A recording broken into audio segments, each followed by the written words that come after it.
Hello everybody, I'm Sophie Peachey from IOTICS and I'm most grateful to the DT Hub for letting me share some thoughts with you today. I have a business development role at IOTICS, so I'd like to share with you my observations of the changing emphasis in the value that I've observed during my 10 years plus experience working around the digital twin approach. Before we begin, let's ensure that we're all sitting comfortably in the understanding that this is the definition that I will talk to today. If you have another definition, then I'm not going to argue with you. I just need to give you the context for my own views, with thanks to Jonathan Eyre and the team at AMRC for this one. Back in the mists of time, many marketing rebrands ago, our experience at IOTICS of the value organisations sought to achieve from digital twins centred around a single asset, in this case, Rolls-Royce Power Systems power generating unit. In March 2019, Andreas Schell, then CEO of Rolls-Royce Power Systems, reported record revenues in 2018, up 15% to 3.5 billion.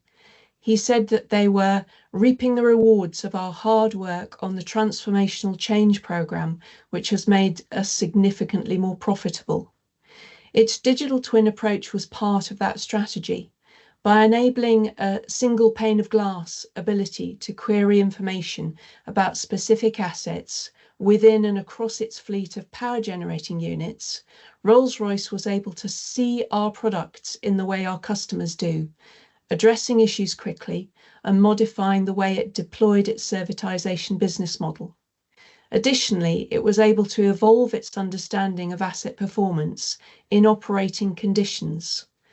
Understanding more about each asset meant being able to relate it to contextual information to improve understanding further. However, the commercial justification was very much about a single organisation making operational efficiencies and developing new revenue streams from new digital services focused on one asset. Meanwhile, in 2019, BAM Nuttall was taking a place-based view because the centre of its world was the construction site. The commercial driver was in the most part operational efficiency. However, to achieve this, BAM needed to understand performance across a wide range of assets, many of which it didn't own. This is where we start to see interest from organisations in working together in their digital twin approach to achieve a single shared objective. The much-covered Credo project is not dissimilar, taking a digital twin approach to improve the management of place-based events. This can be harder to quantify in terms of commercial impact because you are looking at savings against what otherwise might have happened. In one such exercise against a use case in the regulated context of the rail industry, our client used penalty payments as the proxy indicator for the type of commercial return possible. They were driving operational efficiency through a digital twin approach to sharing information and insight. In that instance, the estimated savings were 1.5 million per year. Let's jump forward to now. The Scene Change project at Portsmouth International Port brings together an ecosystem of partners looking at multiple drivers and multiple objectives, umbrellaed by PIP's overall intent to achieve net zero by 2035. Sea Change is introducing shore power to the port so that compatible vessels can switch off their diesel engines when portside and run off majority green-produced electricity.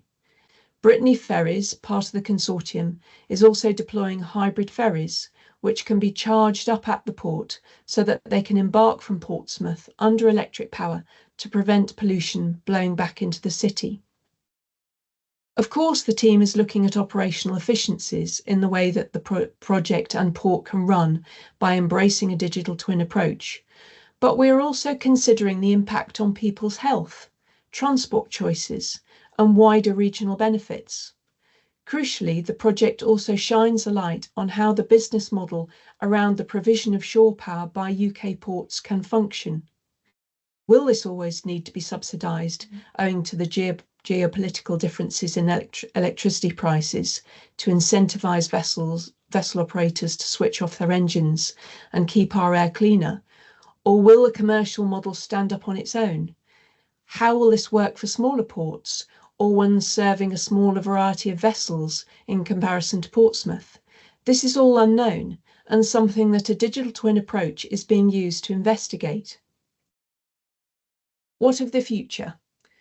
We see a useful application of the digital twin approach in the enablement of generative AI as a means to offer contextualized data through federated knowledge graphs, which draw their information from an ecosystem of related digital twins.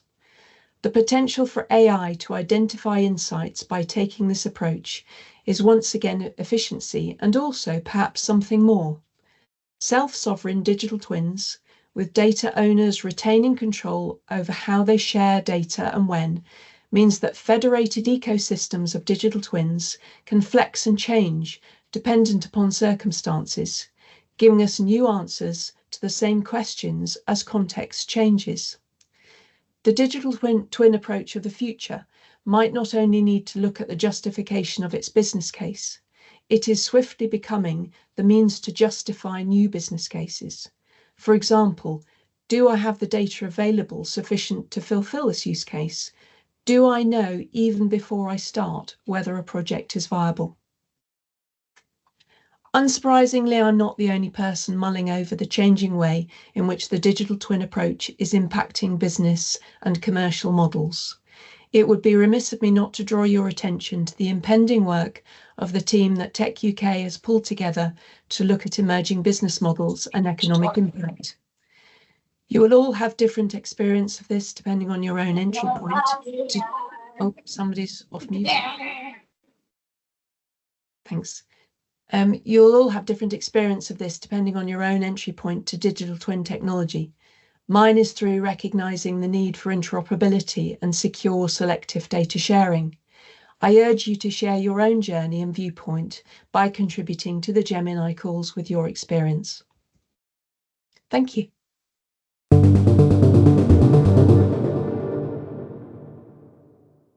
So Sophie, our first question is for you. It says, great reflections on the landscape. Despite all the effort that's being made, what do you think the biggest issue holding organisations back is? Well, I'm coming from a BD context, so I would say that it is budget.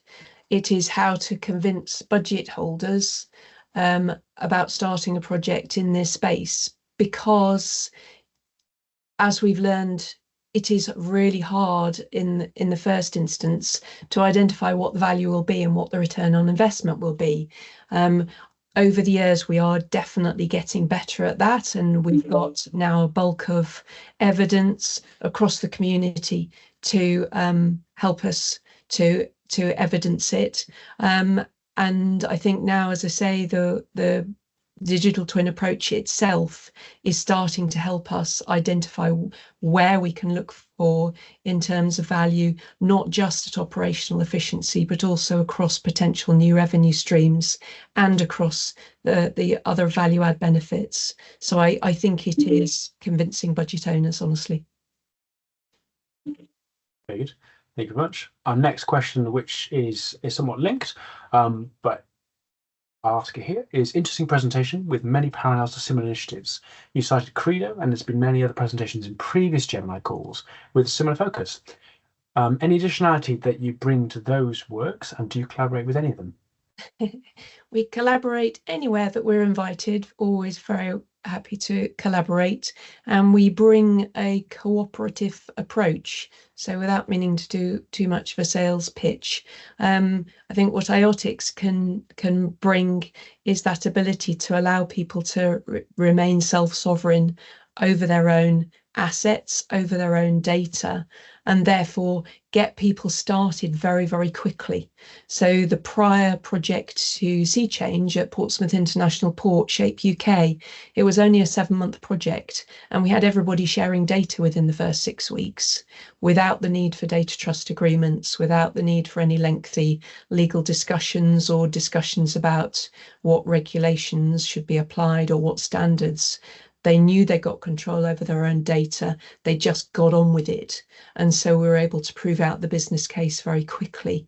So I think that ability to allow people just to start and start exploring business cases as they emerge, because sometimes the use cases can flex, so enable that flexibility. I think that's the additionality that our community at large, not just IOTICS, our community at large can bring. I've got two questions here, Sophie, for yourself. I'll ask them both kind of back to back. So the first one is, how flexible and open is your approach? Does it have a potential to link to other mapping frameworks and knowledge graphs? And that links to the second question here of many organizations, initiatives are still talking about centralized rather than federated. Why do you think that is? So to the first one, yes, IOTICS technology is very flexible. So we have an extensible complementary approach by design. So absolutely, we can leverage other knowledge graphs, for example, Neo4j, OntoText, etc. That's absolutely our intent. You need to be able to interoperate with other technologies, otherwise you're just shouting into a bucket. In terms of, was it why other people are taking a centralized approach still? I think a lot of that is legacy. There are some very large, already very well adopted technologies which want to be able to own an entire piece, and therefore it is it's potentially an easier approach. Where you get challenges, of course, is when all of a sudden you want to go outside of what a centralized approach allows you to take. So technologies like ours, which allow a decentralization, can actually sit very comfortably beside those technologies which are taking a centralized approach and enable them to be more decentralized and federated. But I think it's just historically that was seen as an easier way to do things, and that's why it's still majority centralized.